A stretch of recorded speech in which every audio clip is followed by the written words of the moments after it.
Scientific notation, a simple but scientific way to write large or small numbers is to express them in some power of 10. A simple एक सादा but scientific way एक scientific method, scientific तरीका to write large और small numbers, बड़े या छोटे number को बयान करने के लिए एक सादा और scientific जो रास्ता है is to express them in some power of 10. तो इनको power of 10 में लिखा जा सकता है. The moon is meters away from the earth. 3 crore 84 lakh meters away from the earth.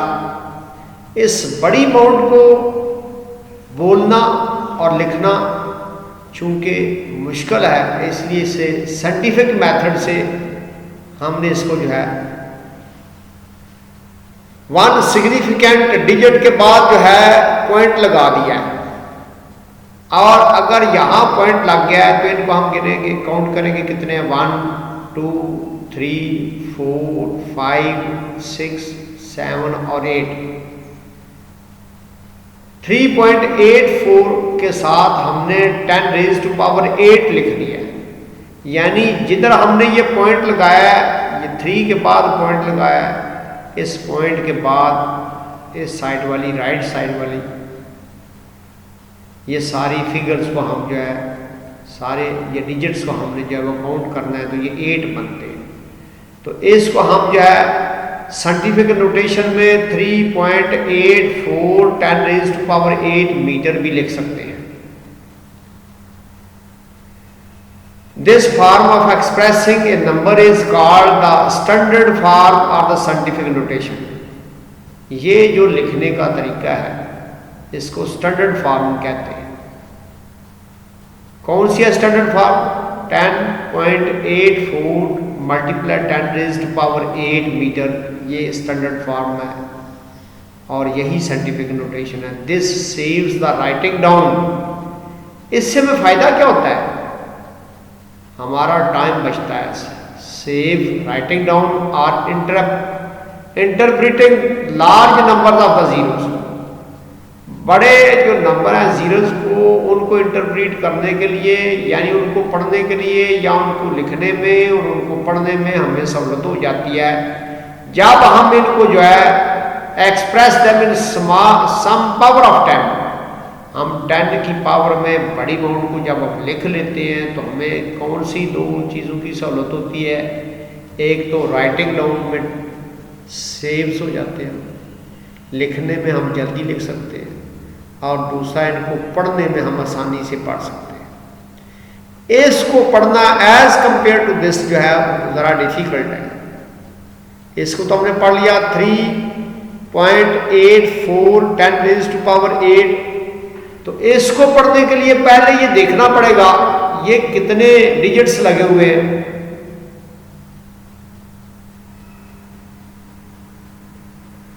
$38 lakh. तो इसको पढ़ना भी मुश्किल हो गया और इसको लिखना भी मुश्किल है. इस मुश्किल से बचने के लिए, इस डिफिकल्ट को बचने के लिए क्या करते हैं? साइंटिफिक नोटेशन को जो है इस्तेमाल करते हैं. तो टाइम भी बच जाता है लिखने में और इनको इंटरप्रीटिंग में भी जो है हमें आसानी होती है. इन्हें तशरीह करने में, इन्हें पढ़ने में भी हमें जो है सहूलत होती है. फिर ये साइंटिफिक नोटेशन की डेफिनेशन है. thus in scientific notation a number is expressed as some power of the 10 multiplied by a number between 1 and 10. ये इसकी तकरीबन डेफिनेशन है साइंटिफिक नोटेशन की. thus in scientific notation में नंबर is expressed as some power. इनकी जो है वो पावर लगा दी जाती है of 10 10 multiples by a number between 1 and 10, ये 1 और 10 के दरमियान जो मल्टीपल्स हैं इनसे इसको जो है वो ज़ाहिर किया जाता है। एक अमाउंट को यहाँ जो है साइंटिफिक नोटेशन में बयान करने के लिए यहाँ लिखा गया है। फॉर एग्जाम्पल अ नंबर 62,750, अब इसको पढ़ने में प्रॉब्लम हुई है, इसको लिखने में भी प्रॉब्लम है। कैन बी एक्सप्रेस्ड एज, इसको ऐसे भी बयान किया जा सकता है 62.75 10 रेज़ टू पावर 2। पावर 2 क्यों लिखा है?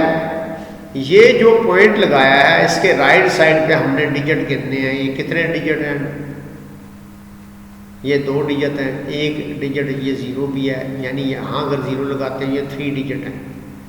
अब इन 3 डिजिट्स की बजाय हम इसकी पावर लिख देते हैं 10 रेज़ टू पावर 3।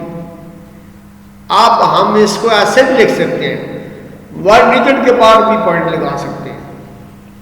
6.275 अगर यहां डिजिट लगाएं तो फिर ये कितने बनते हैं? ये 4 बनते हैं।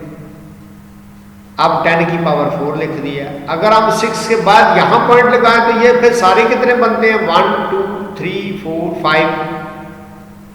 5 डिजिट्स के बाद हमने पॉइंट लगा दिया तो 10 की पावर 5 लिख देंगे। इन तीनों सूरतों में इन 3 states we can express this amount. इस अमाउंट को हम जो है 3 स्टेट्स में बयान कर सकते हैं। लेकिन इन सबसे बेस्ट कौन सी है भाई? हम इसको लिखेंगे, इसको लिखेंगे या इसको लिखेंगे? इन सबसे बेस्ट जो मेथड होता है वो ये है, एक जो नॉन जीरो डिजिट है इसके बाद पॉइंट लगाया जाता है, ये करेक्ट है। ऑल दीज आर करेक्ट, ये सारे ही ठीक हैं, but the number that has 1 non zero digit before the decimal, decimal से पहले नॉन जीरो डिजिट हो तो फिर वो कहता है बेस्ट है। Is preferably by the taken as standard form, ये इसको प्रेफर किया जाता है लिखने के लिए, ये स्टैंडर्ड फॉर्म में लिखने के लिए 6.275 10 रेज़ टू पावर 4 इसको प्रेफर किया जाता है। Similarly the standard form of, इसकी स्टैंडर्ड फॉर्म जो है ये हम अपने काउंट करते हुए यहाँ हमने 1 के बाद जब डिजिट यहाँ लगाया 4.5 तो 4 के बाद 4 को भी साथ ही गिनेंगे 1 2 3 4। हम अपने राइट साइड पे 4 डिजिट्स गए। अब 10 की पावर -4 लिखनी है। जब हम अपने राइट साइड पे ये पॉइंट से जब राइट साइड पे जाएंगे तो 10 की पावर माइनस में लिखनी है। आप अगर यहाँ पॉइंट लगाते हैं तो इस साइड पे जाना था अगर, तो फिर हम ये डिजिट जो है वो पावर जो है वो प्लस में लिखनी थी। अगर 4 डिजिट इधर होते तो हमने पावर यानी लेफ्ट साइड हमारे होते तो फिर 10 की पावर जो है 4 लिखनी थी। आप ये पॉइंट के राइट साइड पे चले गए। अगर यहाँ 4 के बाद पॉइंट लगता है जैसे ये लगाया तो इसको राइट साइड पे जाने से इसकी पावर जो है वो माइनस में हो जाती है। तो ये लिखने का एक सादा सा मेथड है कि हमने एक किसी भी अमाउंट को एक जो नॉन सिग्निफिकेंट, ये एक जो सिग्निफिकेंट डिजिट है यानी 0 के अलावा जो डिजिट है उसके बाद हमने पॉइंट लगाना है। अगर हमने राइट साइड पे जाना है पॉइंट के तो 10 की पावर प्लस में लिख देनी है। अगर हम इस तरह की अमाउंट है हमारे पास तो हमने ये अपने लेफ्ट साइड पे जाना है तो 10 की पावर माइनस में लिखनी है। जिस तरह 4 के बाद हमने पॉइंट लगाया है 4.5 लगाया है तो इस अमाउंट को हम इस सूरत में भी लिख सकते हैं 4.5 10 रेज़ टू पावर -4 सेकंड। तो ये साइंटिफिक नोटेशन का मेथड एक्सप्लेन किया है। इसमें हम किसी बड़ी अमाउंट को, बड़ी से बड़ी अमाउंट को मल्टीपल्स ऑफ 10 में 10 की पावर में लिख के उसको आसानी से लिख सकते हैं और पढ़ सकते हैं। छोटी से छोटी अमाउंट को हम जो है इसकी पावर में लिखने से इसको आसानी से पढ़ सकते हैं और लिख सकते हैं। Thank you.